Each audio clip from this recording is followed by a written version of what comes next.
जितने ऐसा करिश्मा ढाया, उसके बेटे को उठा लिया, अंतरिक्ष सबके पास गई और सबसे यही निवेदन की कि मेरे पास जितना धन दौलत, लेकिन मेरे औलाद को जिंदा कर दे।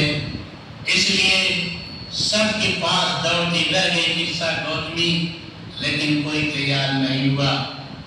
तब ब्राह्मणों ने तथागत भगवान बुद्ध का प्रतिहास करने के लिए, उनका अपमान करने के लिए और किस्सा गौतमी से कहे कि तुम्हारे लड़के को एक ही ऋषि बचा सकता है जो राजगीर में भोजन दान के लिए बैठे हैं, वो सिद्धार्थ गौतम बुद्ध, और तुम जाओ वहाँ तुम्हारे बच्चे को जिंदा कर देंगे।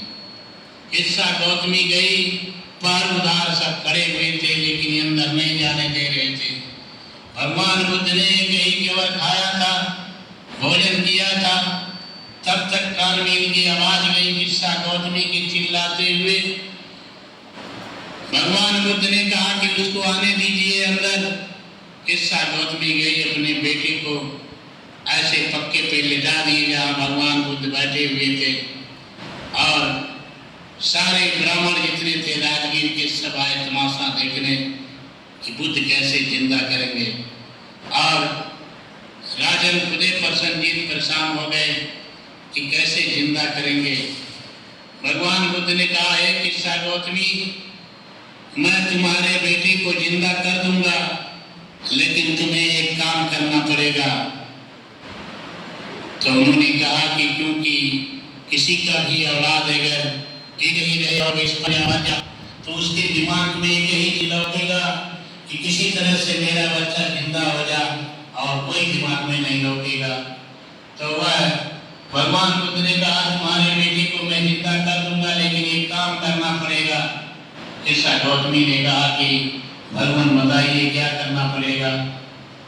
भगवान बुद्ध ने कहा, है किस्सा गौतमी, तुम्हें राजगीर से किसी भी एक घर से एक दाना लाना पड़ेगा, तुम्हारे बेटी को जिंदा करूंगा। किस्सा गौतमी अपने बेटों को फिर आंचल में लपेटी और कही, भगवान इसमें क्या बात है, मैं ला दूंगी। जब थोड़े दूरी और आगे गई किस्सा गौतमी, तो भगवान ने फिर कहा, हे किस्सा गौतमी, सरसों की दाना उसी के घर से लाना है जिसके घर किसी की बिना हुई।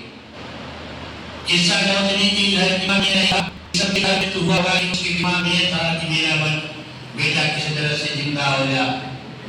जब पहले पहुंची घर तो कही कि मुझे दाना दे दीजिए। तो उन्होंने कहा कि और क्यों मांगे?